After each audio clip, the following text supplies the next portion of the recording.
Okay, welcome. This is the Community Preservation Committee meeting for the town of Needham, scheduled for Wednesday, October 20th, 2021 at 7 p.m. We are meeting remotely by Zoom, and we are doing that pursuant to an act extending certain COVID-19 measures adopted by the governor during the state of emergency. And this meeting is being conducted by Zoom. The public can log in through the information under our meeting agenda, which has been duly posted with the clerk's office. The only requirements that I will say that are different will be that we will identify whether or not we are participating remotely, and I think that we all are. And as a result of that, I'll take a roll call at the beginning, and then we will have roll call votes with respect to any votes taken. And in order to make sure that we have a clear record, I will either identify you or you can identify yourself for the record before you speak. So with that, I'm going to start with roll call, and we'll go in hopefully in alphabetical order. Mr. Barnes. Here. All right. Mr. Crocker. Here. Mr. Dermody. Here. Ms. Dorfman. Here. Okay. Mr. Gersel's absent. Ms. McKnight. All right, Jean, you got to unmute. Muted, excuse me. Here. And Mr. Zambone. I am here, but just to remind the chair, I think he left out Mr. Foster. Oh, Rick, I can always count on you here. You did. I knew there was someone missing from my list. Okay, thank you, Mr. Zambone. And Mr. Foster. Here. Okay, and the chair is present. Okay. Let's see, I don't have any announcements or updates at this time, but I did do kind of I emailed late to the committee, and we can discuss this as part of our materials. Well, first of all, you should have received all materials that we're going to discuss. Those were submitted, and I assume most of them, all of them were posted as well. Yeah, but I did forward an email, which is a draft question and answer that I wanted us to discuss in connection with the Emery Grover update. So I'll start with the Emery Grover update.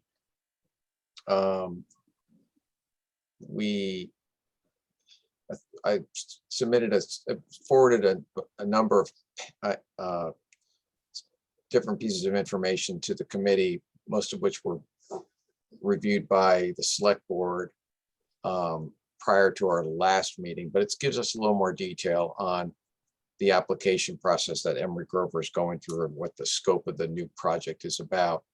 There is no formal request for application before us presently, and so we're not on the agenda, if you will, at town meeting, but I anticipate that there may be a number of questions that town meeting members either have kind of in co-wait, they're kind of thinking about, or that they actually may be forwarded to us during the course of the discussion concerning funding for the design of the revised Emery Grover project. So kind of anticipating that, I put together a draft question and answer sheet that I thought might help town meeting members and answer questions that I think we could, as a committee, answer pretty legitimately, kind of clearly. A couple of the questions, maybe as many as 4 of them, came up as a result of questions that were forwarded to me by Dan Gudenkantz. Most of those centered around questions of if we shouldn't we be focusing on funding community housing versus Emery Grover. Some of the other questions expressed kind of a lack of understanding of what the state aid, the state match was with CPC and how it comes into play with respect to each grant request. So I put together a Q&A. It's pretty detailed. I don't think that there's anything controversial on our side from it. It's all kind of information that we all know.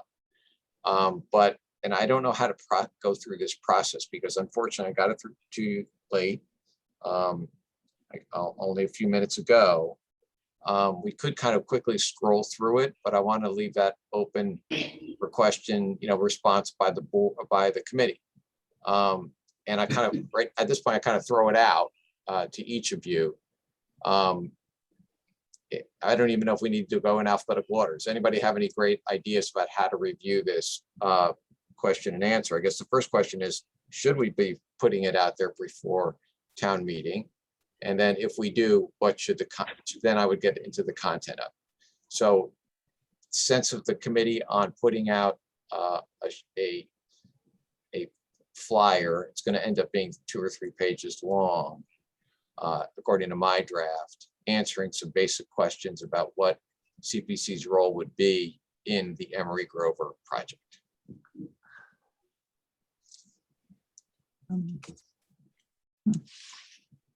I guess I may just a little, I don't know if the word is concerned. Concern is probably the wrong word, but we don't have a request before us. Obviously, we've had requests in the past before us of what we might do and fund and so forth. We have nothing right now before us. So I'm not sure what we'd be doing. It's obviously the committees were part of the town, of course, and we're all part of the town, but it's their responsibility to bring this to the town meeting and prove their case. I'm in happen to agreement that what's going on now with the project, personally, I think it's great that they're doing. But it's their responsibility to win over the approval of town meeting. And because we have nothing before us at that point, we only have the past, which may be some measure of the future, but it's the past. So we don't know what they're coming. We don't know what they're coming to us with. We have an idea what they're coming to us with, but we don't have anything. So I understand why you did it. I'm just not sure. If we need to or want to. I'm really not sure. That's a very good comment. I really appreciate the comment. And so that's a good question, which is, should we could do nothing. There may be questions asked of CPC. And so I guess we'd have to kind of address that issue tonight. And so the overall, one reason why I put this out there was not, I didn't want to be an advocate, and I didn't want to appear to be for or against the project. I wanted to provide information. But Artie, you raised, another way of putting it for you, Artie, is we're not really an actor in any of this. So why even read any lines? Let's wait and see what happens, right? That's kind of what you're thinking. I think that, yeah, that's basically it. We, as you said, it's good to people to know what the past has been. That's always good, and it's good to be as thorough as possible. But yeah, we're not an actor, as is good way of phrasing it. We're not an actor in it right now. Are we likely to be? Sure, but we're not right now. Okay. Any other comments, Jean? And if Yes. I miss anyone, please, because I'm not going in alphabetical order. So just if I miss Oh, it, I'm sorry. no, that's quite all right. That's quite all right, Jean. Go right ahead. I guess I'm inclined to agree with Artie that to have this out on a table at town meeting goes beyond what's necessary. But I think that it's helpful for us to have had you prepare this, so we know how you would respond to any of these questions if they're asked by a town meeting member. And to say to the town meeting member, or have the moderator say, well, that's beyond the scope of this article. We're not talking about CPC funds. I think really isn't the right answer. Because I think that in connection with the appropriation on the article for the Emery Grover, the voters should know the expectation. And that's all it is an expectation. But it does come out of a legitimate process that this committee went through before I was on it, but last year, to decide how much this committee would support what percentage of the design funds And that's answered in the first, this is the very first question here on the page. And I think to make it clear that this was indicated our support, a sense of the committee, not a final vote, but this is our anticipation of how much community preservation funds might be provided toward the cost. Something like that, I think is a useful response. And the other questions, I mean, you might very well get a response, though I think maybe that's going a little too far to start asking, shouldn't CPA funds be spent on other uses, housing, open space? That's getting into debates and that are best avoided right now, I think. Okay, great. There, Laura, I think, or so Laura and then Bob Dermody. Okay, Laura.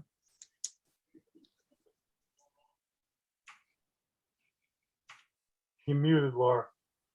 Oh, sorry, I got a new iPad. I couldn't find the button.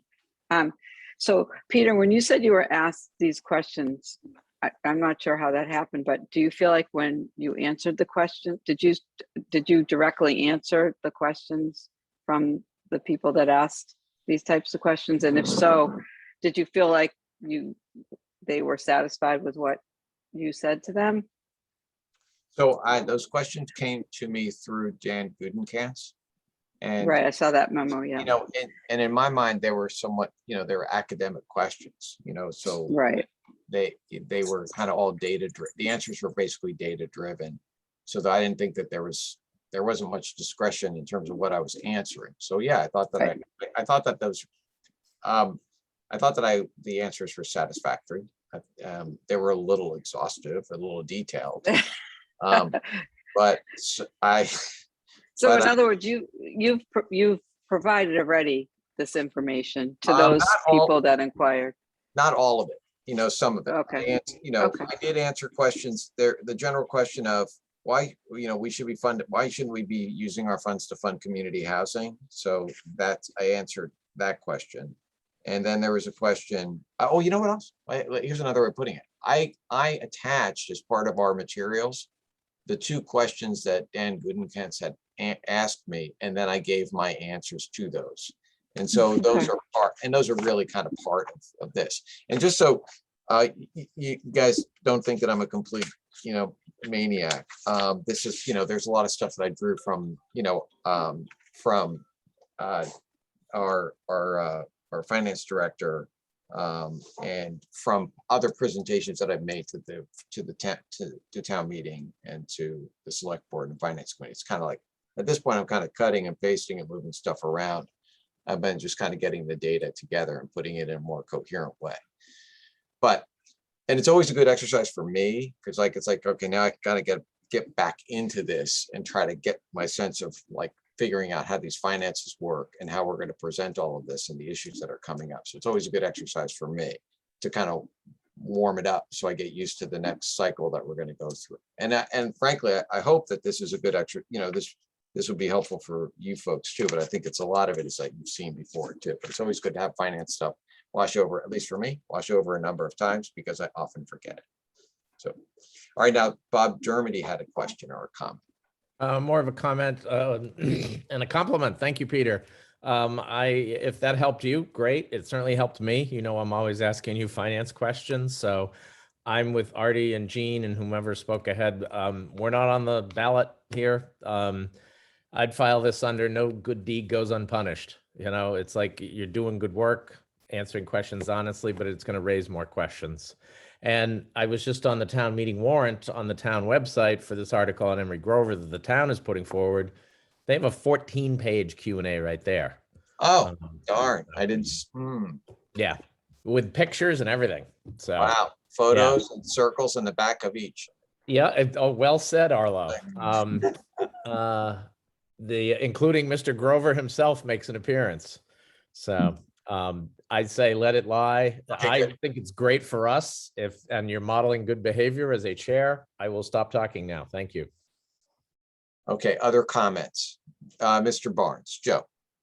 Nothing new really, but I agree. It's good ammunition to have at hand. I don't think there's any reason to lead with it. But if a question comes your way, you've got the answers right there at your hand. All right, that's going to lead to my next question after I ask everybody else this. Rick Zimbone. Yeah, thank you, Peter. Just a couple thoughts.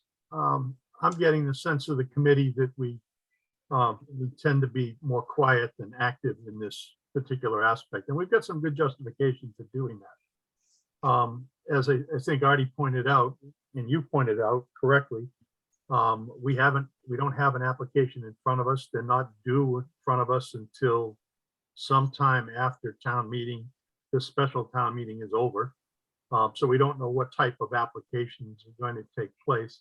We can't opine on how much money would be available for this project because we don't have an updated financial plan, which usually doesn't come out until March. We could kind of put together our own, but the finance director hasn't and won't have one until March of next year. And what's interesting is that I really am not sure that this is even going to be a focal point of the discussion. I'm not sure if anybody's had a chance to review the finance committee's report or the YouTube video that they put up for the meeting, but they voted against the project 5-4, and then they offered an amendment which they passed 7-2, and the amendment basically strips out the design money and brings it from roughly the 1.5 somewhere between 300,000 and 400,000. And what they're doing is they're recommending that the town proceed with the design of the hillside school building so that in fact the employees can move out of Emery Grover. And they make the statement in essence that they really haven't resolved the issue of how this is going to be funded long term. And they feel that without that, it's premature to commit to the whole package. And they said that by doing this in this fashion is not going to affect the project. So I think that's going to be the debate at town meeting on their article to amend or their motion to amend. And then we'll get into a discussion there. The only other comment I have is that during the presentation, I read through, I think it was the 14 or 15 page presentation of question and answers that Bob mentioned, but it's mentioned in there that based on what the architect says, that up to 87% of the cost of the project would be eligible for CPA funding. So that may bring us into the discussion by someone saying, well, 87% of $20 million is X. You know, can we count on the CPC to earmark that kind of money for this project? That would be the only way I could think that we would get kind of pulled into the fray. Okay, so Reg Foster, comments. So I think there is consensus rising here not to get ahead of ourselves. And I do like the no good deed goes unpunished comment earlier too. But I think it's excellent preparation for you to the extent you get any questions at all. And given what Rick just said, and thank you, Rick, for calling my attention to that school committee, the public schools PowerPoint that's up there. I had noticed it before.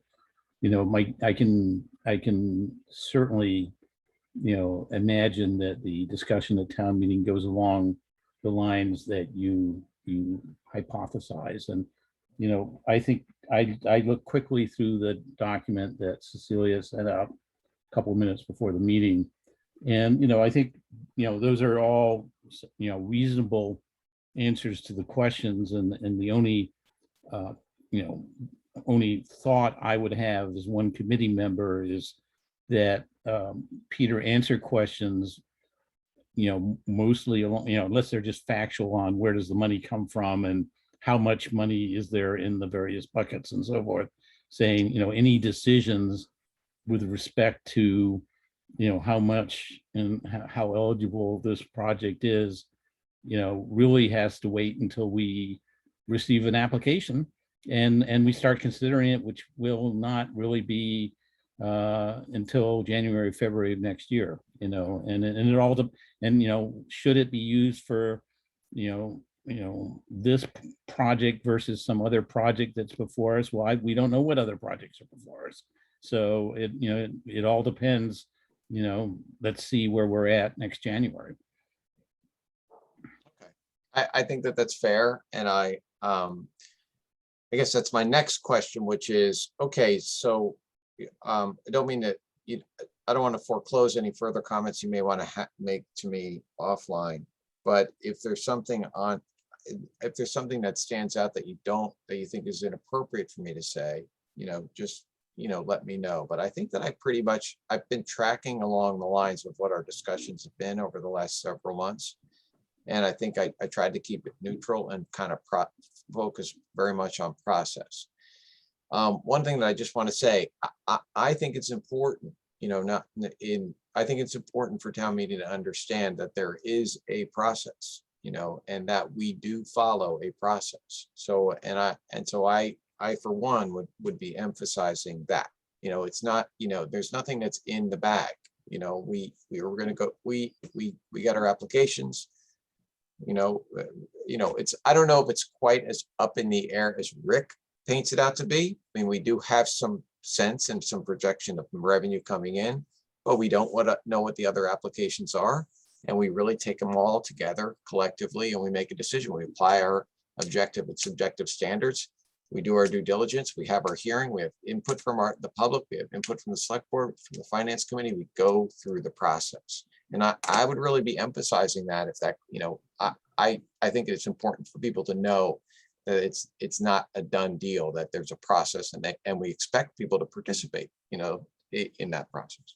So, I'm with you folks with that caveat of, I mean, I won't be as expansive as I am in that Q&A, but if there's something that you want, that you think that I'm veering off on, let me know it. But for the most part, any questions that come up would be tracking along the question and answers that I put together. And Jean, you had your hand up. Yes, on the various comments, I'm not clear myself whether the committee is behind an answer similar to the one that you gave in your very first. That is, although there hasn't been a formal vote of the committee, there's a sense that the total amount that the committee is likely to approve when an application does come in per the process is 6 million. I don't think I go that far at all in that answer. Really? Well, I don't think I do that in that. I didn't intend to do that. I certainly did not intend to do that. So that's, I mean, I know that we have two different board members. I know that, I can add those caveats as well. But, that. Peter, can you throw that up on the screen? Well, I thought I was using your words, but what you say is the sense of the committee at that time was that CPC would be prepared to discuss funding a total 6 million. That was the sense of the committee.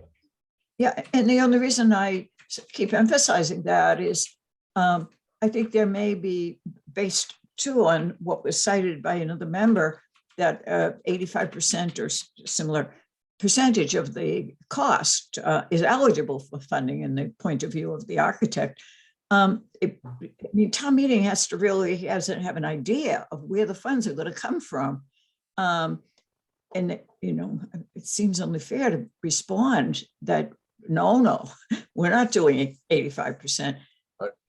Right. I mean, right. But so I think, so let me back up a little bit, because what we did was, when we were presented with this problem back in January of 2021, we looked at it and we're basically kind of, as a committee, somewhat on our own.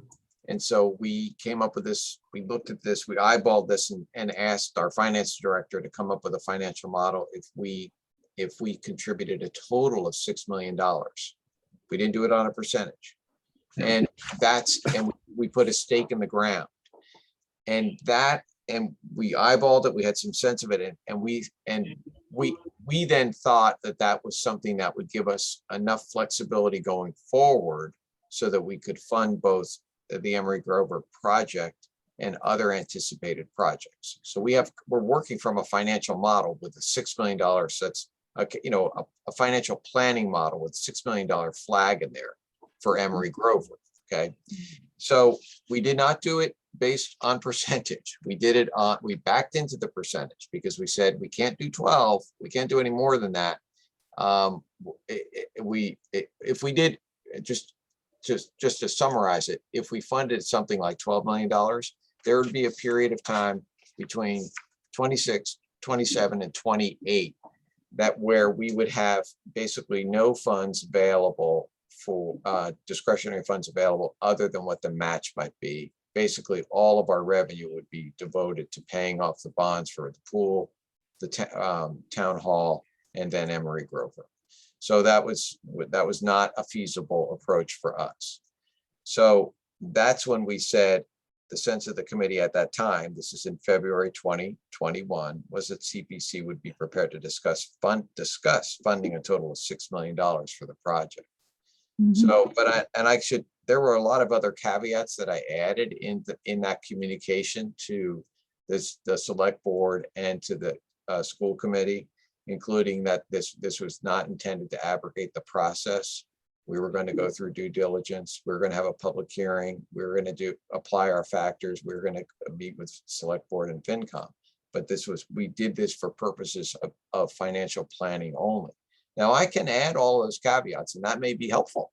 That may be helpful, right? I mean, and if that's really the question, then that probably is helpful. And what I've done, when questions have come up about what is this about this $6 million, the only document that we have to point to is the document that this committee approved that I sent in February of 2021 to the select board and the school committee, stating that process that we went through and how we arrived at a discussion point of $6 million.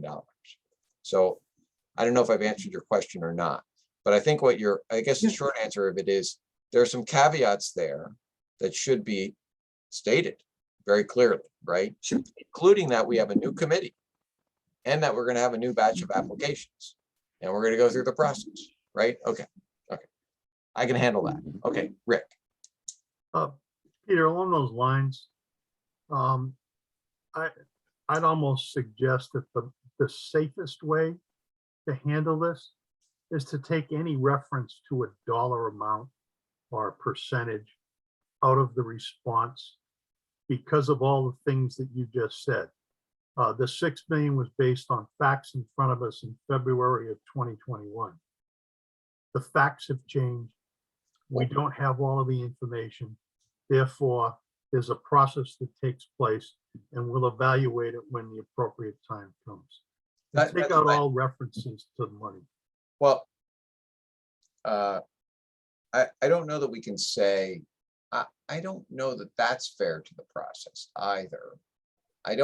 Because I don't think, I mean, let's be realistic. We're looking at financial summaries provided to us by our finance director, which are giving us a financial plan through 2026. I mean, we have them in front of us. Yeah, but that was based on information that we had back in 21. I know, but that doesn't mean that all the cards are up in the air. Otherwise, we would never have a financial plan. Otherwise, there would never be any capital planning. I mean, you can't shut your eyes to it and say it doesn't exist. It does, right? I mean, you have to be fair to the process.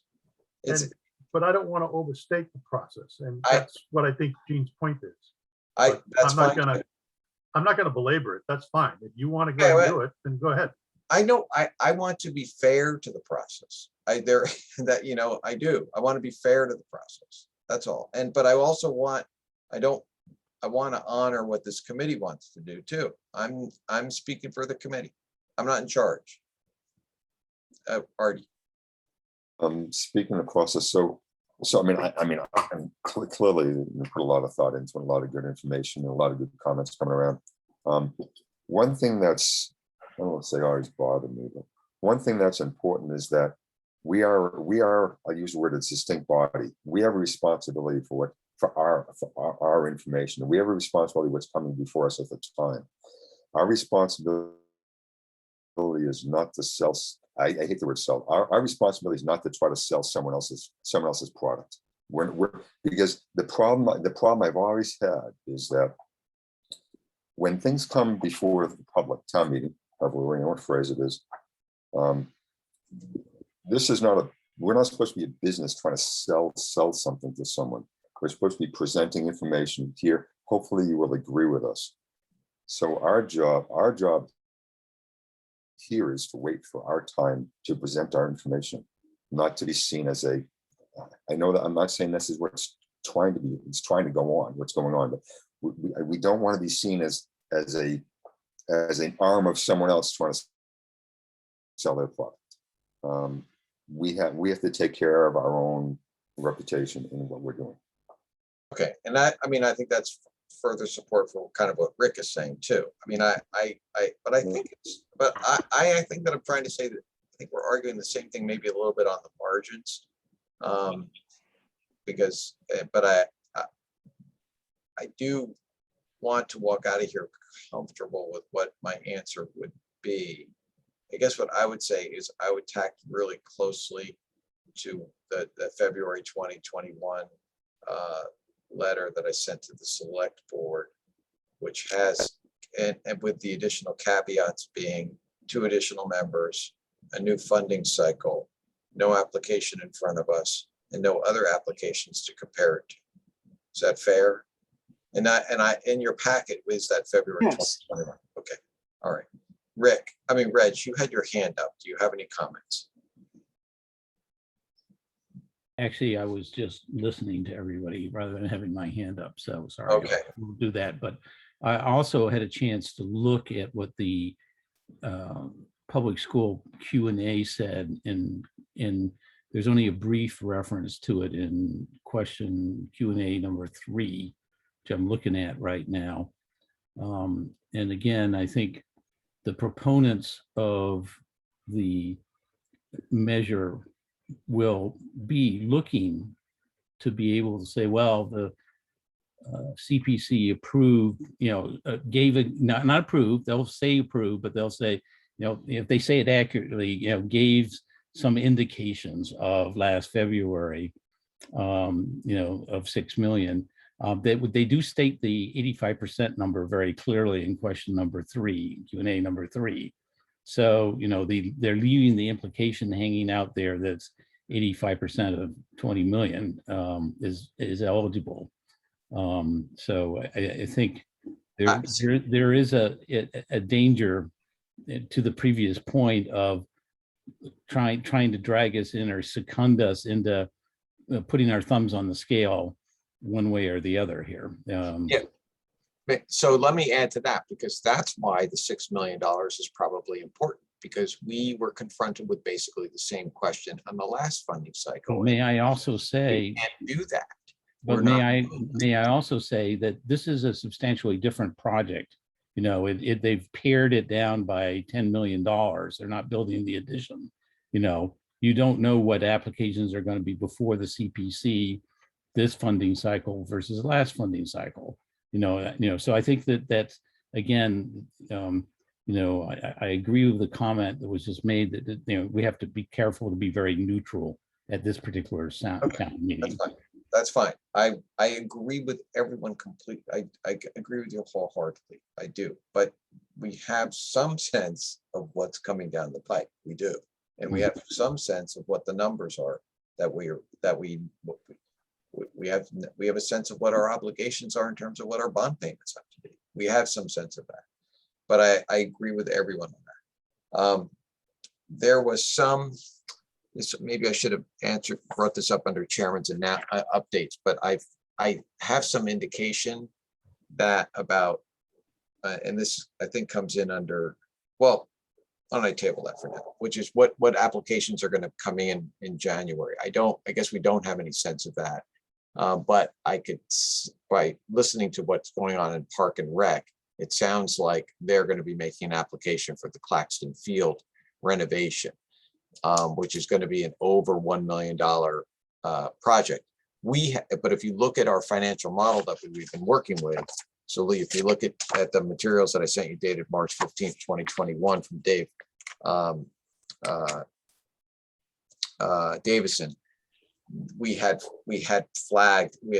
penciled in over $1 million for Claxton Field renovation for this funding cycle. So it doesn't come as a surprise to me, but it sounds like it may be more, but we'll find that out. But that was one information. That's one piece of information that I've learned about what could be coming through, but it's, again, we don't know. We haven't gotten the applications. Okay. All right. Are we okay? Let me go back to Rick Zambone. Feel comfortable? You feel comfortable with how we're going to address this? Honestly, Peter, no. But Okay. that's fine. I want. I mean, I'm one member of the committee, and I think I've expressed my opinion that we should not quote a number, that the situation is too amorphous to try and put anything other than we don't have an application in front of us. We have a responsibility to evaluate everything when it comes before us, and that's what we'll do. Okay, I that's don't fine. wanna- I'm not putting and I'm not saying that we have a $6 million number flagged in our in our financial plan. I was only going to say $6 million in the context of what we had discussed in our prior funding cycle. That's it. But we do in fact have $6 million in our plan. We do. If you look back at the number, there's a $6 million carryover. Yeah. And that's why I don't want to refer to it. It's, it's a number that's going to change one way or the other. It may stay the same, but my sense is it'll change. And there are going to be other projects that are going to show up in the financial plan. And I just don't think we can refer back to that because that has a $6 million number in it. Okay. Well, then what I will say is this. I think that the facts are that we did have a formal communique from this committee to the select board in February of 2021. And I will reference that with the addition, with those caveats in it, and with the additional caveats that we have a new funding cycle, new committee members. And so and we're going to go through the regular process. Okay. I agree with Rick that we have to be massively careful with saying any amount because we don't want to be seen as communication behind the scenes with what we might be do this time. We're talking to the school department. We're talking to anyone when we don't have anything and haven't really started that process. So I think we have to be very careful about saying any number whatsoever. I agree with Rick on this. My only reference will be to the number that we spoke about in our communication in 2020, February of 2021. Okay, I will not be suggesting that we are funding $6 million on this go round. Okay, that is subject to the process. Okay, Bob, is that okay? Are we okay? Otherwise, I feel like I'm shutting it's as if you think, yeah, if I shut my eyes, the horror movie isn't happening. It's not the case. You need to open your eyes to what Bob has his hands up. Okay, all right, Bob. Yeah. When do you expect to speak at town meeting? I'm a planner. Then say nothing. I Do may not say offer no- anything. Absolutely. That's absolutely the case. I am not. Okay, going to and then volunteer. even if you are asked, say no numbers. I wouldn't even say the 6 million. We don't have an application, period, Okay, which is a true statement. And if someone wants to do their due diligence and read our meeting minutes, go right ahead. But let's stay away from the nightmare that you just described. The less you say, the better. it's not a nightmare. I'm just saying that there are facts on the ground that we shouldn't be ignoring. That's all. Okay. Well, but don't bring them up if they're not asked. If they're not asked, I will not approach it. Okay. And I mean this respectfully, you are so diligent in your answers that you're way ahead of people that it's just going to open a can of Pandora's or whatever the metaphor is. And Dora loves that. That's not Oh, horrible. oh, what a tortured metaphor. Okay. Well, I'm just trying to lighten the mood a little here. You did it. Okay. If we're going to do that, we I need mean- to call Albert back. In bed. Okay. Thank you, Peter. All right, Laura. I'm just saying, the warrant is for design funds. I think we're kind of all getting ahead of ourselves here. I think maybe I'm wrong, but That's Okay, what it's not a for. message, which is, Peter, you're getting ahead of yourself. I was just trying to. No, no, all, not just you. Oh. I mean, I think all of it, like, I'm a novice at this, I get it, but we don't want to overthink and over anticipate at this point, I don't think. And they are telling me they don't want me to overstate. And the easiest way to not overstate is to not say 6 million. But I don't want you to state. I'm just being prepared if someone asks the question. Understood, but you can still answer. We don't have an application. Were we to have one, we will take it under advisement. Thank you. Okay. Okay. When's our next reorganization meeting? Kristen, just kidding. Okay. All right. So I think we have exhausted that. There's no need to take any vote. And that I think that addresses our special town meeting as well, right? Any other comments that you might have about special town meeting? I don't think so. Okay. CPC application process. I think that that's just an update, but what we are, I think we're doing kind of a dual track here, which is we're working on updating our CPA plan. And in the process, Laura Dorfman has made some suggestions about what the application process should be updated. And so at some point, I think the way we've done this in the past, Laura, is kind of when Rick has had some projects on the side, it's, well, what am I, the question, he meets with me, talks to me about it, and says, what are we gonna do next? And he says, I think we should just kind of bring the committee along and tell them what the information that we have. So I should have done this before, but maybe at our next November meeting, you and I can talk ahead of that, and we can talk a little bit about the application. It's not going to be, the application is not going to change for this December because it's already out there. So we're on a longer track, but you've done a really good job of kind of identifying some good applications that are out there that would save us a significant amount of work, right? And so let's just, you and I plan on doing that in November. Does that make sense to you, Laura? And do you want to, if you want to briefly summarize or update us on what you've been doing, that would be great. Oh, sure. Yeah, I really didn't do that much. Thanks for all the credit that's not due. I just, I reached out to Stuart at the CPA, and he gave me a ton of resources. I said, we're thinking about, my role in this was just the application, like updating the application. And he led me to a link, which he said, we have a lot of resources for that. We can even help you if you want with your application, with your plan. He gave me a bunch of samples from other towns. I always like to just, why reinvent the wheel if someone has a good plan or an application? In this case, just modify it for us. So he was super helpful. And I shared some of those with Peter, and they were really interesting. I mean, these communities are a little bit different. They're all different than ours, but we thought that it was valuable information, and we could definitely jump off of it to get started on definitely the application. And I don't know how Peter feels about the plan and Jean, but good resources. Yeah, I thought the application was something that could help us, because really we could be kind of building in the due diligence questions that we end up writing into the application process, and kind of put the burden on the applicant on the front end to provide information that we invariably ask for through a written question.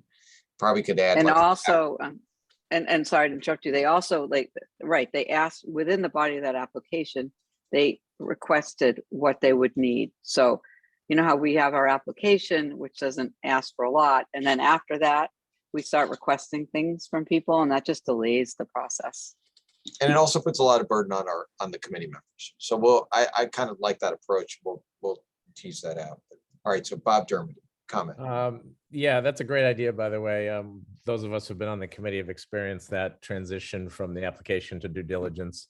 Has there been any discussion of ultimately someday getting this to be an online digital application? And did you come across that in your research? I met another town CPC person from another town, and they told me it was online. I was like, I hadn't even thought of that.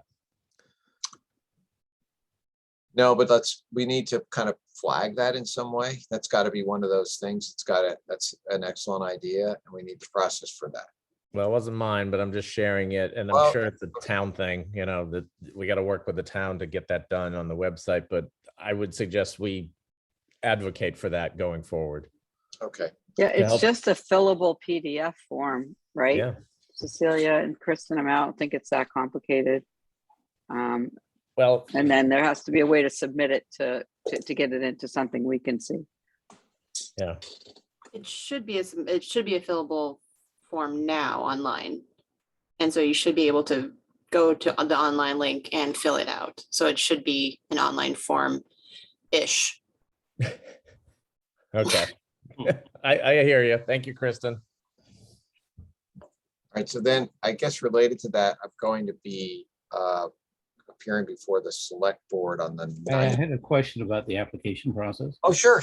Reg, sorry about, I see the hand up. Sorry. Excuse me, Reg. Sorry. So the time frame for the new, I totally support doing a new improved application. I think it's very difficult for the applicants to use, and it could be done a lot better. But what, two questions. One is, what is the time frame for figuring out this new improved application form and the process that goes along with it? Is it not for this cycle? It's really for the next cycle, right? Correct. It's for the next cycle. And then the second question I have is or I don't know if it's a question or comment, but you can choose which way. That the part of the process back when last time I was on the committee, and the reason for the simple application was to kind of do an initial screening. In other words, back then we would kind of get sort of off the wall kind of requests from third parties. And we didn't really want them to go to a lot of effort to provide a lot of information when they didn't really even qualify in the first place. So I guess that's the comment part of my two-part comment here or question, just to bear that in mind that, there's, maybe that doesn't happen anymore. So maybe that's not a problem.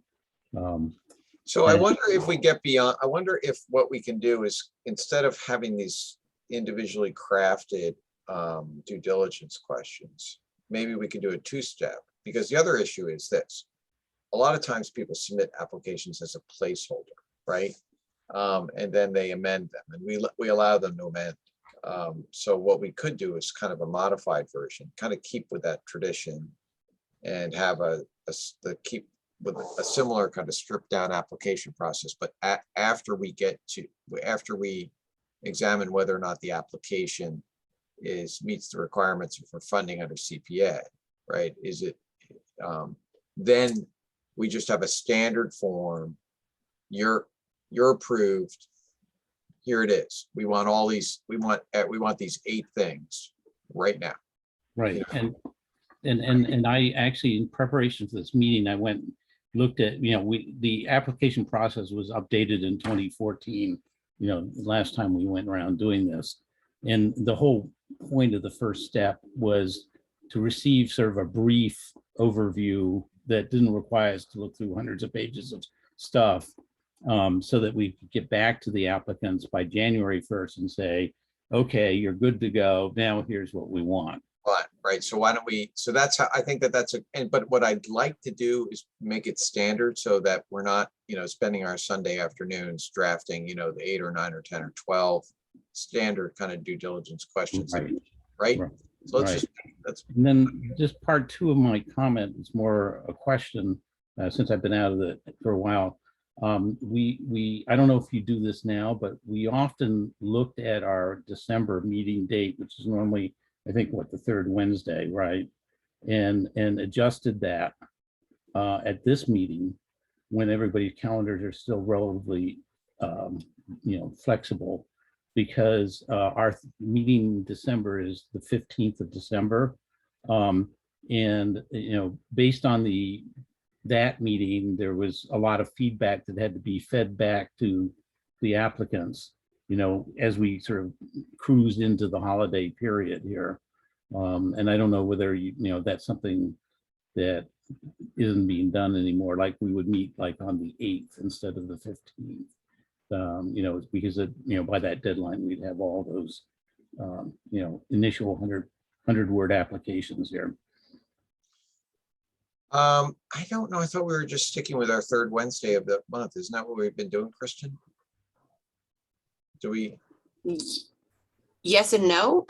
In the many years that I've been with you guys, you sometimes go 2 meetings a month, the first and That's the third. other thing. We sometimes. The Right. first Wednesday in December the applications wouldn't be, the deadline wouldn't have passed for the applications at that time. So the 8th would be the earliest Wednesday to meet. But then it's up to you all if you and Cecilia to make up how many meetings you guys want to have to get through the business of the committee. So do we have, let's talk about that now, because Reg is raising a good point. I'm just trying to look at, I'm going to look at our calendar. I'm looking at the December calendar just while you're pulling it up, Peter. This particular year, the 2 holiday vacation weeks for people with kids and so forth, I believe, are the week of the 20th and the 27th.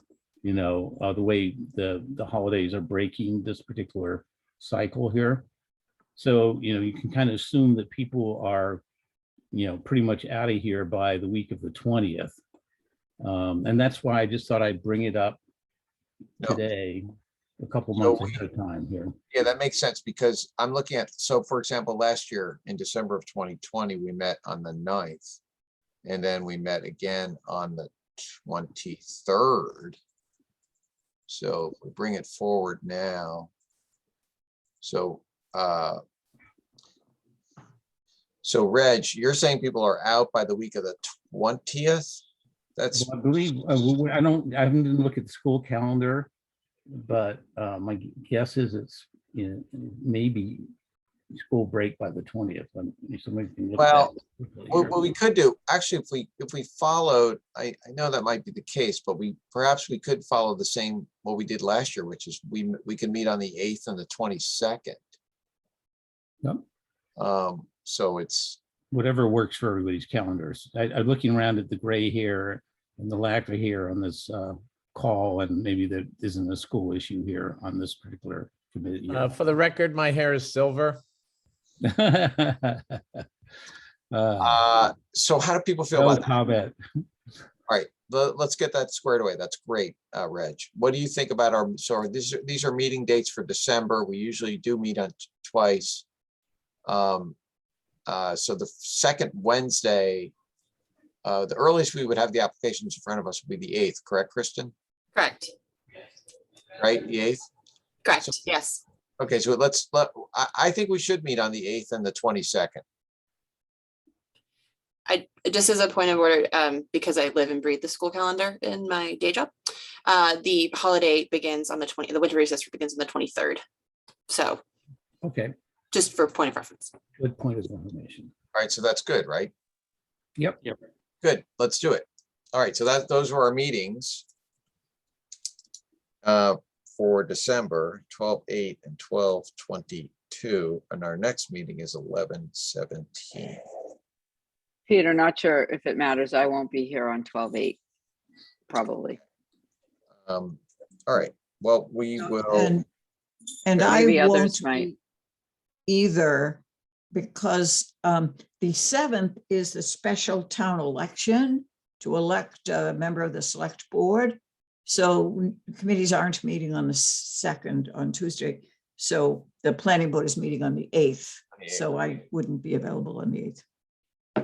I thought you were making an announcement. Okay, You so- were running for select board member.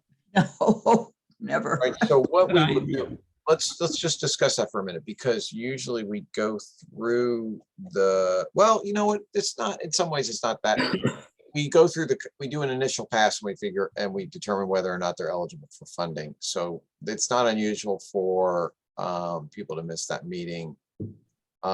It is a task that has to get done, but at the same time, it's not really, there aren't really subjective factors involved. pretty objective test. So I think that, I think if you're not in attendance, I don't think you're going to miss much. And I don't know that we're going to miss your input that much, although we always like it. Okay. Nothing personal. Is that all right, From the Jean? two, from the Yes. two women, Peter, Yeah. from the two I women, guess right, Jean? I'm, I somehow lost the entire screen and I'm hearing people, but I'm having technical. That's all right, Gene. You didn't want to hear it. I tried to lower my hand, but instead I turned. I didn't everything- mean, if you know what, I didn't mean it, how, if that was misinterpreted, I did not. I'm sorry. I was being a little flippant, but glib. But anyway, my All right. point being that, was that there's usually not a lot of debate when it comes to the initial review of the applications and whether or not they're subject to funding. And so therefore, your wisdom, although it'll be missed, it's not necessary that evening, okay? I hope that I've dug myself out of the hole that I inadvertently got myself. I trust that I have.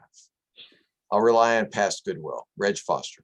One more, sorry, newbie, cut me off on too many newbie questions here, but, or comments or suggestions. So I really liked what Laura had to say and the research she did about the other applications. I mean, I think that's a huge improvement in our process that we can make as we go through the official part of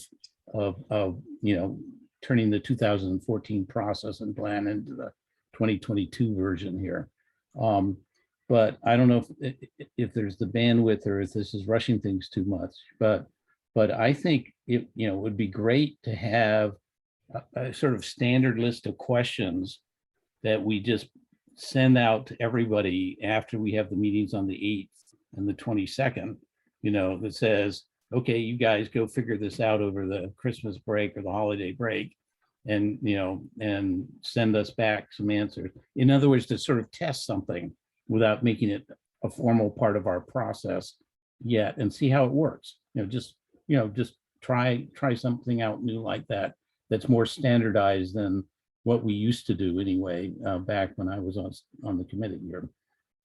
All right, so one thing that we could do is we could turn to Kristen. Remember, the application process itself actually has some pages to it that says you should expect to produce the following documents. We can Things to actually consider. things we could just simply turn that into a standard document request. I think that that's so I think that we could probably do that. And that's probably a good launch point. I actually thought that was a good place to start from in terms of due diligence questions anyway. So that's something to consider, and we have time to do that between now and December 8th. Give me 2 hands up. One is Joe Barnes. Joe. I would endorse what Reg has said. I think that once we come up with those due diligence questions, the next step has been chasing down those folks responsible and trying to corner them during a period of time, especially if it's going to be around Christmas holidays when we're going to get answers for the following meeting.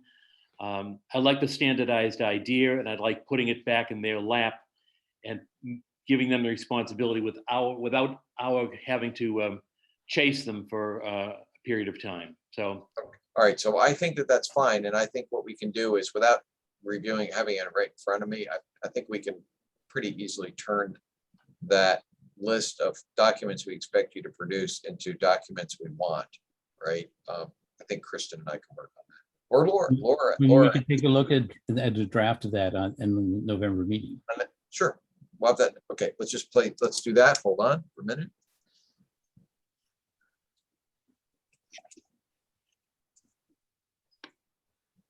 Okay. All right, there was another hand up, and I think it was Laura's. Laura. Yeah, thank you. So my only comment is the requests, the questions, what we're asking for in addition are going to be probably a lot different depending on the application. So I think they're going to have to be tailored to the applications that we get. All right, what we'll do is there's still room for particular individualized requests. But what we want to try to do is make as much of it standardized as possible. That's kind of what. I agree 100%. But then but then we're going to go back to, it may even be easier because then the liaisons can craft the individual requests, and it may even be easier for all of us as committee members, because what we used to do was just send individual requests to our staff and they would forward them. And it may be easier to do that if we know that the 8 or 9 or 10 or 12 big things are already covered, and you just have a particular question, you know, hey, is that property subject to some form of license, you know, or, you know, that kind of question. And so it may make it easier for each of us to participate on an individualized basis on each of the grant requests. So I think that'll work. All right, there was one other hand up, I thought. Any other comments? No. Oh, Kristen, you have a comment. Go ahead. Just Kristen. me. I just for my own and for the set of process for administrative work, the idea is to send that form after it has been determined eligible or before it has been determined eligible? After. So after it's been determined eligible or not, it will be then moved in the process, and it's like, congratulations that your project has been deemed eligible. Here's a standard set of questions that we have for you. And then whatever, then we move through the process as it currently stands. Correct. The other thing I wanted to point out while we're talking about the application process is something that we've run into just a couple of times is our application setup has always run on the annual town meeting cycle, but there's no real, basically the application becomes a roundabout thing where if somebody wants to apply for special town meeting, they use the same application that's been posted for annual town meeting the year before. So and the deadline is what it is when we get the application, and just kind of take it on a special need to know basis. So something to consider in the application process is if we have applications that might go forward again in special town meeting land, which is before December 1st, obviously, or the first week of December. Something to think about if special projects come about. We've had Seabed's Way, I think is the most recent one, that kind of came before everybody for special and then was withdrawn. So considerations. So wait a minute. I just want to tease that out. So what is it that you're saying? Are you saying that we should have online, we should be notifying people that it's not December 1st? It could be a different date if you want an application, if you want to apply under a special town meeting. Is that what you're saying? Or just a consideration in the application process, because I don't know if in 2004 when it was created, in 2014 when it was revised, like I don't know if we had many or would have any special town meeting projects, but the deadline on the application says December 1st or December 3rd for this year, but the first week of December, which doesn't flow with special town meeting. Sure. And there's no real sense of a process as if somebody wants to apply for CPC funding for a project that's going ahead of special town meeting. Example, if Emery Grover project wanted to come to CPC for CPC funding for design that's going to the October special town meeting, when was that application due to CPC? Okay, so I'm going to answer that in part because first of all, actually, it's kind of in the discretion of the chair because the chair determines whether or not we would accept an application out of cycle. So but I would, of course, wouldn't make that decision on my own. We would have a meeting, we'd confer, we probably would set up our own kind of customized application process. I think that makes sense. And in part, I think I would advise to do that because I don't like the idea of funding out of cycle. I don't think it's fair necessarily to all applicants. It's kind of nice to see all of these essentially capital projects in front of us at once. I think that leads to a better result. That's kind of my worldview, but it's kind of a view of a lot of people in town meeting. It's kind of a tradition of ours. So I don't know that I would necessarily want to encourage funding, applications that are out of cycle. I think we could, in fairness to the process, though, notify people that if they want to fund in connection with, if they want to request funding in connection with a special town meeting, they can make that. It's up to the discretion of the CPC, put it that way, and that they can make their they can make their request. They can communicate with us. Does that make sense? That right? So I don't necessarily want to encourage everyone to do it, but I think that we might as well let people know what the process is. So, okay, Reg, and well, first it's Bob and then it's Reg. Bob, Thanks for that, Kristen, explaining the process a little more. That always helps. The comment about the prior question about the sequence, this list of, understand we can't get all the questions, but there may be some generic ones that we've learned over the years we can put out. I would advocate, if there's any questions we can think of, and I was just looking at the application right now, for that first phase of determining eligibility. I know in the past, we've had some debates over whether things are eligible. Is there 1 or 2 questions we could ask to get us a little, just to help us with that debate? Yeah, sort of push it back on them. Why do you think you're eligible? Be a little more clear or something. That's just off the top of my head. I don't have an example question yet, but I just wanted to offer that. Thank you. okay, so what you're saying is, can we have some basic rudimentary questions that are going to address eligibility, and that those should be answered in connection with the initial application itself? Is that right?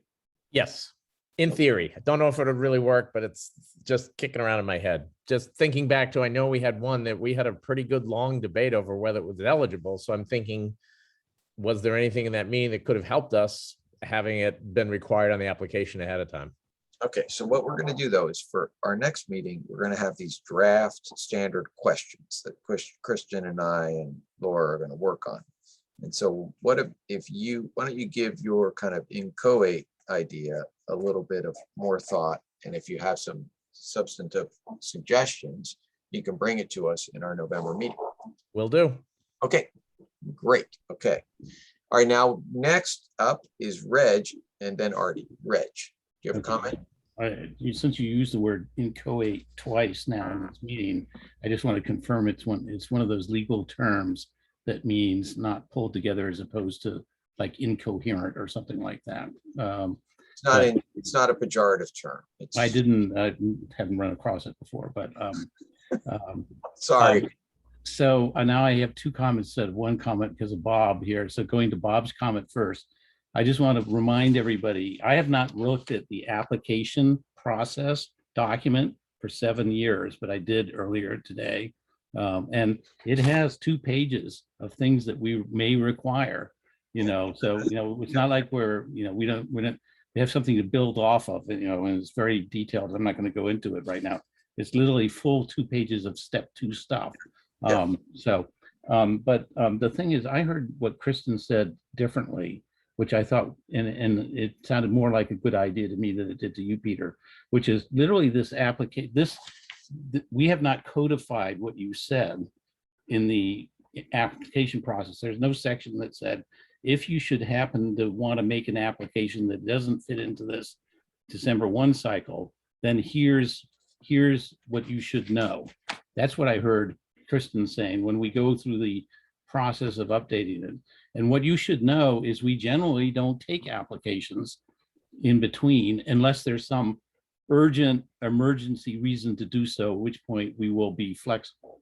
And then you might even want to say we'll be flexible and we will determine what the process is at the time the urgent emergency comes up.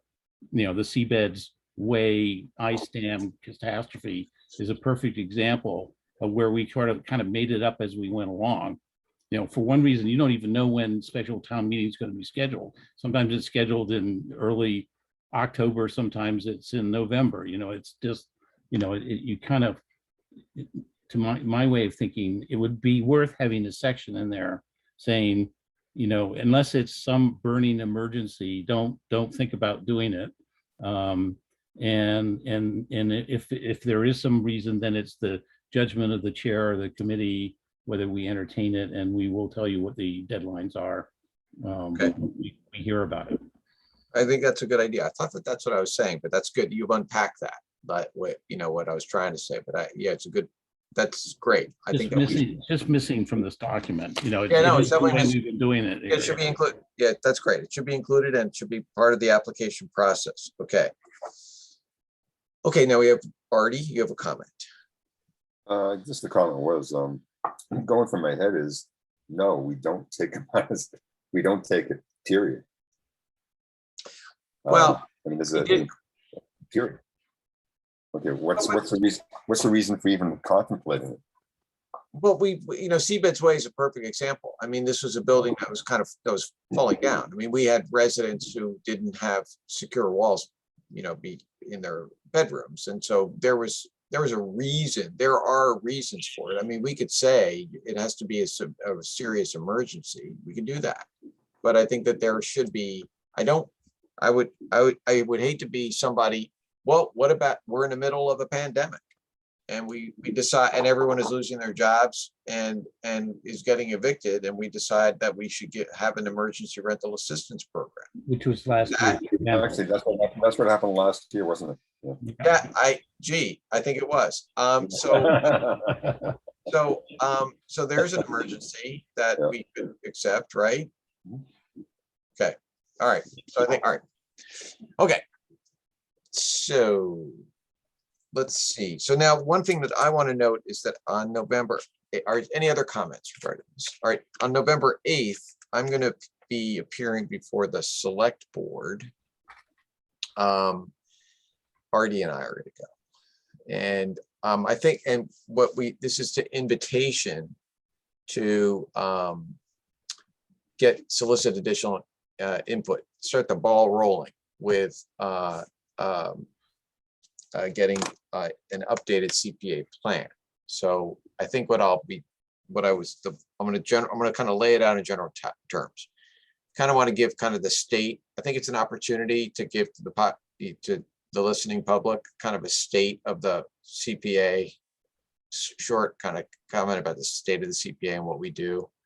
So it'll be similar to what I've done in the past with the select board, maybe drawing on some of the data that we have here about, what state matching funds, percentage of funds, money that's come in, and then turn to the email that we sent to our various stakeholders about data-driven needs assessments, and then priorities. And then I guess from there, I got to ask you folks, what is the ask that I have for the select board? We want, because it's really the plan. It seems to me that the stakeholders are Park and Rec. There's the Conservation Commission, which is appointed by the select board. There's Park and Rec Commission, which basically operates independently. Housing Authority, which operates independently. There's the Housing Trust, which is essentially controlled by the select board. So they could be giving us some input there. But what is the ask of the select board? Do I ask them to the degree that you're a stakeholder, I guess we can identify it through the Housing Trust, Conservation Commission, and we're also doing this through that lens of the Nuari principles that we've all adopted. So I'm going to throw it out to you guys. You're more experienced than I am.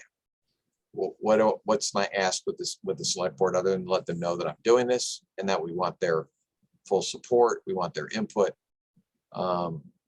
ideas? I'm going to call on you, Rick, first. Rick. I'm sorry, did you say me? Yeah. Oh, I couldn't tell you said me or Red. I said I'm going to call on you first. Oh, that's fine.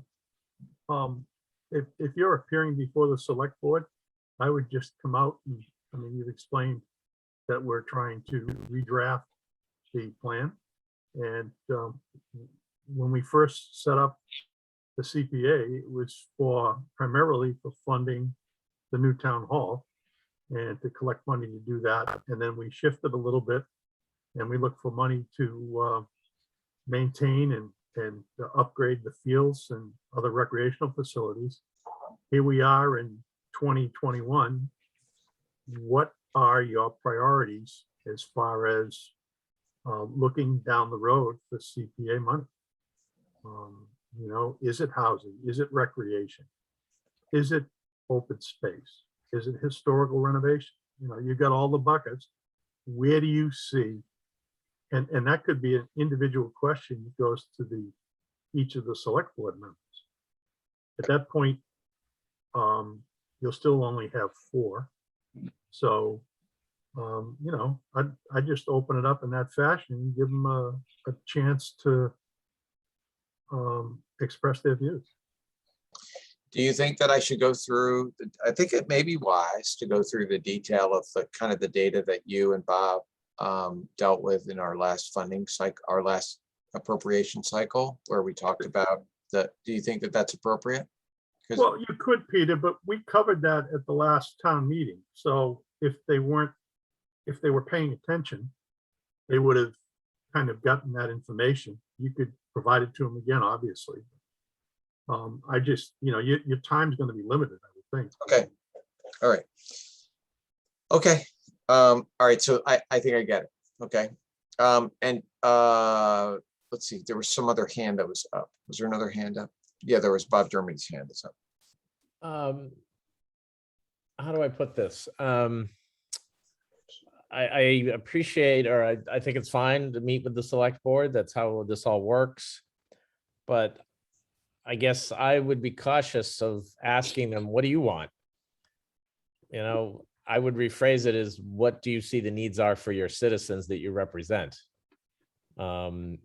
Because I'll say it, I don't think it's unknown on this board, my feelings that I think sometimes this board is looked at as a bank account for the select board. And anything you can do with your wordsmithing to indicate that we operate under the CPA plan as voted by the townspeople, we are just, offering you this opportunity to help us do our work better for the townspeople. Okay. Thank you. So I think it should be a needs-based. What we're looking for is kind of data-driven. And what are the needs as you see them for the CPC funds? Okay. I'm all for it, but just how we approach it, I think, is important. I don't want us to operate, we're going to be modifying this plan. I don't want us to operate in a vacuum. I want it to be inclusive. Right. And so I don't want it to sound like this was all a surprise to them. Understood. Okay. Comments about Jean, and then Joe. Jean, go ahead. Jean. I'm trying to keep my computer from being unstable, and it seems so. I try to keep it off as much as I can.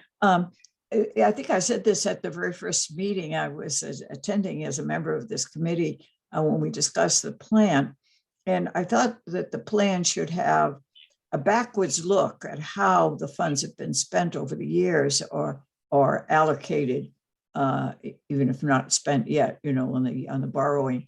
And I don't know if there's time between now and November 8th to have such a document to show the select board how we have spent the money.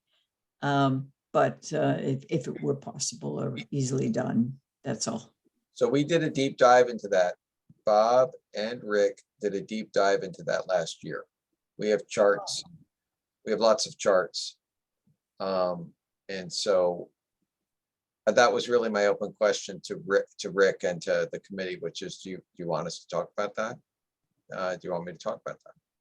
I don't know that we necessarily, but what it's going to show is that like 48% of the money, because it's projected out, but basically like high 40s, mid 40s is spent on historic preservation, mid 40s has been spent on park and rec and open space, and about less than 10%, a lot less than 10% has been spent on community housing. You may ask, how could the number ever be below 10%? It's because we're actually talking about the cost of money going forward. So when we appropriate $16 million for a pool, it's really, we're paying for it in over a 30-year period, and we're doing that calculation. So that's what it looks like. Yeah. Okay, so the data is available and can be presented in a simple format. Easy to understand. We already presented it through a 20-minute or so presentation by Rick Sambone at our last town meeting.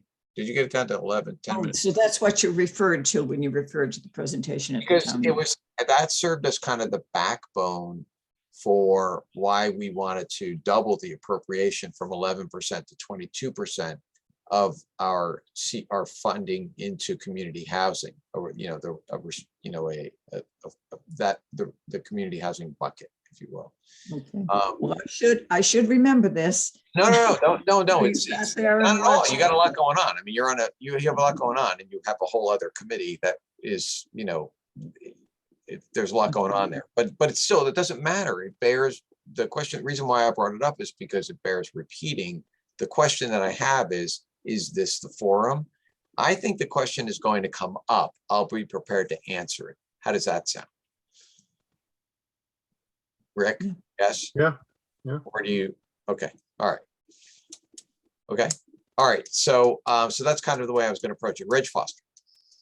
So again, I'm looking at the ultimate, what we want to do with this information. You know, what is the end goal?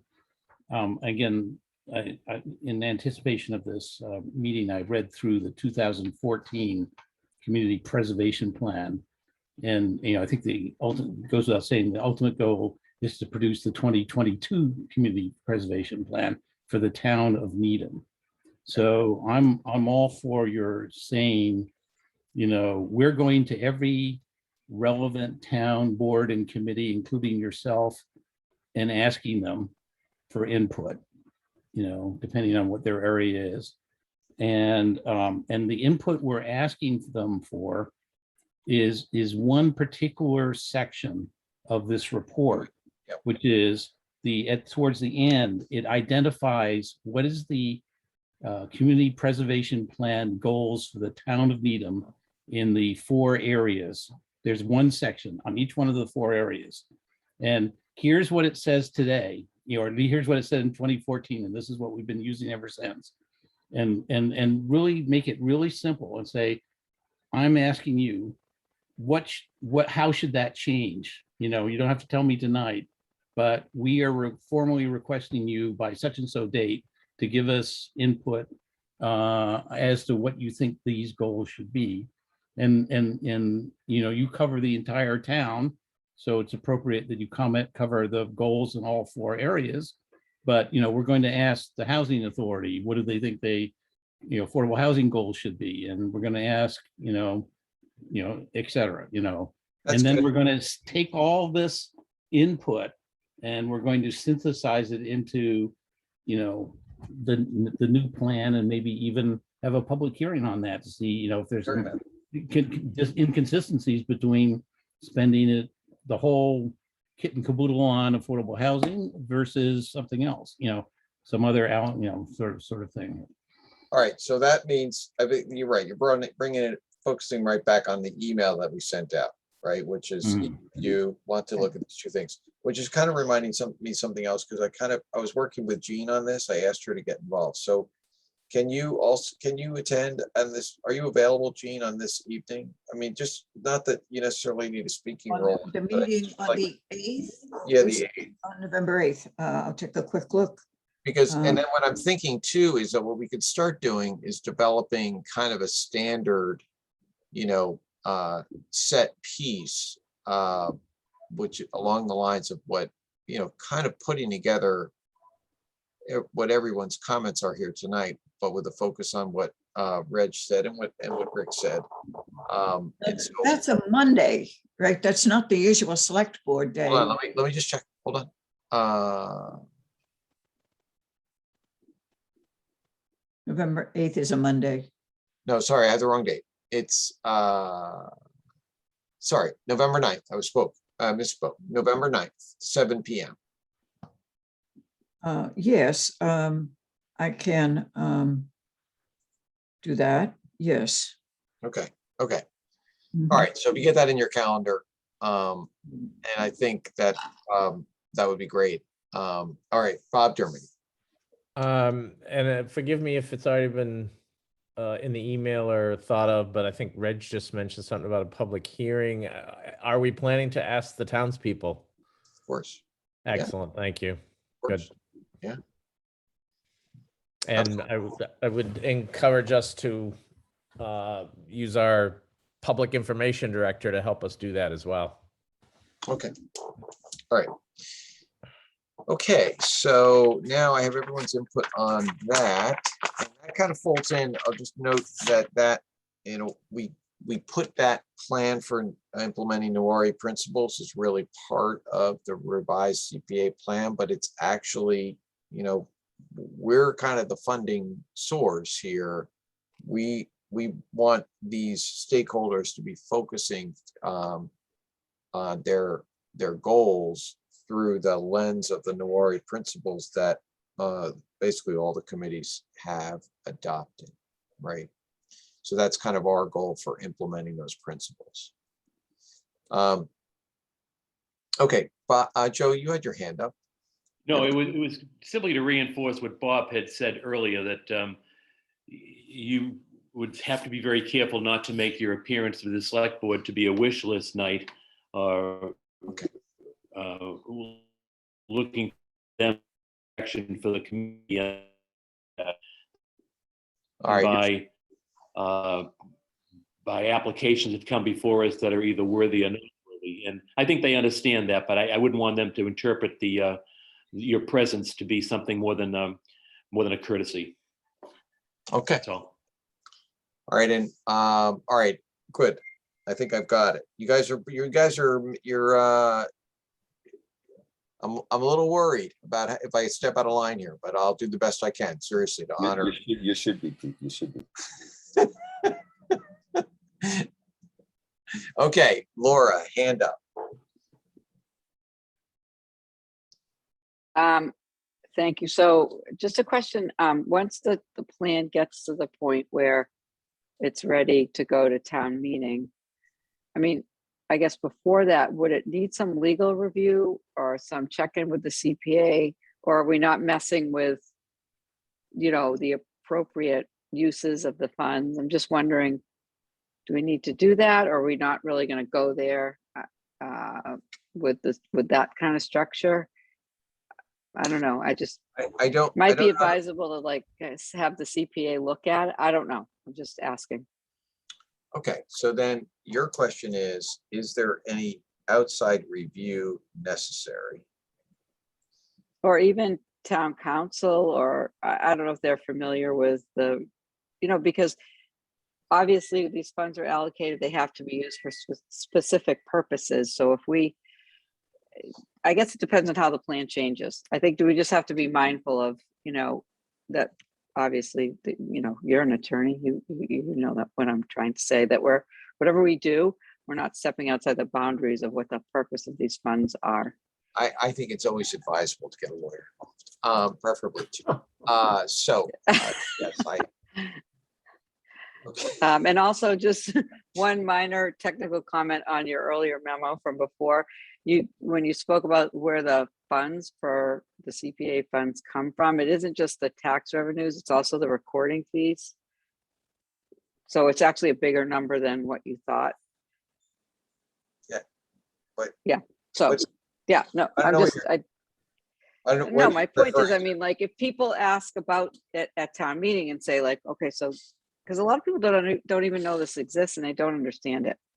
So maybe when we present the plan, it's an opportunity to explain the background of it, when it started. Can I, yeah, okay, that's good. I have to tell you that I say that almost every time I present.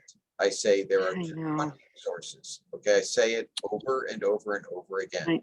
I know. I don't know if they listen. That's all. Okay, and I said it in our Q&A, so I know. And so, okay. But you're right. It's worth explaining because they're obviously based on the question that Dan Gudenkast, they had some confusion about what the state match meant. You know, so okay. Artie, you have a question, comment? I do. Oh, I don't think I did have a question. Okay, all right, I was in resting hand position. Okay, good. All right. So now, First Baptist Church update. Do we have an update for First Baptist Church? I can't recall that. Cecilia, that may be you. I don't have any new update since last meeting. I wanted to keep it on there just in case something snuck up on me, but. Okay, no, okay. All right, so now we're on minutes. Do we have, Kristen? We do not have minutes. So we're off. And now no other issues reasonably anticipated. I think a hand up or a hand up. Yes. Sorry, Peter. I had sent you a quick email. The Historical Commission has requested the presence of a Newari member at its next meeting so that we can better understand what it is how we can best help them. And I didn't know if that was something we would want to consider as a group at some point in the future. So Marianne, I believe her Cooley is going to come. And I just think it's a good opportunity to better, so we all, it's like a, starting point for us to understand each other better and see where we can fit in their goals. So I didn't understand I didn't understand that she was speaking to the Historical Commission as in her role as Nuwari. Now I understand that. That makes sense. Yes, Okay. sorry about So that. Yes. that's quite all right. Sure. Well, we should think about that. And we'll put that on the agenda. And if we're going to do that, I think we're gonna get into our busy season. So we'll see if she's available in November, but otherwise we're in our busy season. So we'll figure that out. Okay. So it's a little bit of inside baseball here, which is, we have our new RA principles. A lot of times you look at them and you go, oh, what am I going to do with these to try and implement them? One of the things that we've come up with that I thought was really effective, which is, well, it's, we're kind of a funding source here. These principles should be part of the goals of the stakeholders, what housing, et cetera. And so that should be reflected on our CPA plan, with our stakeholders through their input. And so I think it's great to actually we want to test that premise and speak to Marianne Cooley about that. Does that make sense to you folks? We could have Marianne come speak to us. Well, I don't know if we need to have her come in right away, but if is that a yes from Bob Dermody? Head nodding, Bob Dermody. Any other heads nodding? Yes. Yes. Bricks and Bone question. A thumbs up, Rich Foster. Bricks and Bone question. A thumbs up. Bricks and Bone question. Marianne is very familiar with what the committee does. Is there another member of that Nuwari task force that may benefit from a two-way exchange of information? Them provide us with some information and they learn a little bit more about what we do. Great idea. Excellent question. Excellent question. So I honestly don't know the answer to that. I'm sure there's a bunch of members. So okay. So Rick, how do you feel about exploring that? I just find out who's there and just call somebody, I guess. Yeah, but I want to make sure that folks here are comfortable with that. I honestly don't think it. I'm sorry. Go ahead, Peter. I think I'm comfortable with that. I think I think that you can come back to us and say, how about this person? Is that what you're going to? And when do you want to schedule it? Well, the problem is that I'd like that person. I don't think we need to vote on the person. We can deputize you and ask you to identify a Nuwari representative who could come to us and talk to us in our November meeting. Okay. Does that make sense? November. What part? I would vote for Marcus myself. And I know you're not asking for a vote, so I didn't mean to phrase it that way. But I'm sorry, Rich, what did you say? I would go for Marcus Nelson if I was going to have an extra person here, because I think that's somebody who's really working on the learning curve. I've met with him a few times myself with the Housing Authority, and he's I found him very thoughtful and questioning, but still drinking from the fire hose. If I was going to pick anybody, my preference would be seeing if he would make the time for it. I think that's a great idea. What do you think about that, Rick? I have his cell phone number. Okay, so can I have it too? Then it's 11/17. That's so he's he has got a lot going on, but it also is before his busy season too, in a way. Let's see. So they meet up. Yeah. So that I think that's a great idea. Can you check with Marcus and see if he's available? I'll do that tomorrow. Okay, good. Okay, that's great. All good information, good group think. That's great, great, great. Okay, so there's a lot on my notes here, and so just hopefully I will get this right, and I may have to actually do a readout to our staff and make sure that we've got our tasks right. Okay. All right, we need a motion to adjourn. So moved. Okay, that's by Mr. Dermody, second by Mr. Crocker. We'll do a roll call vote. Barnes, Aye. Crocker, Aye. Dermody, Yes. Dorfman, Yes. Foster, Yes. McKnight, Aye. Zimbone, Yes. and the chair votes aye. We are adjourned. Thank you, Kristen and Thank Cecilia. you. you Thanks, all. Kristen. Thanks, Celia. Thanks, Pete. Thanks, everyone. Take care, everyone. Take care.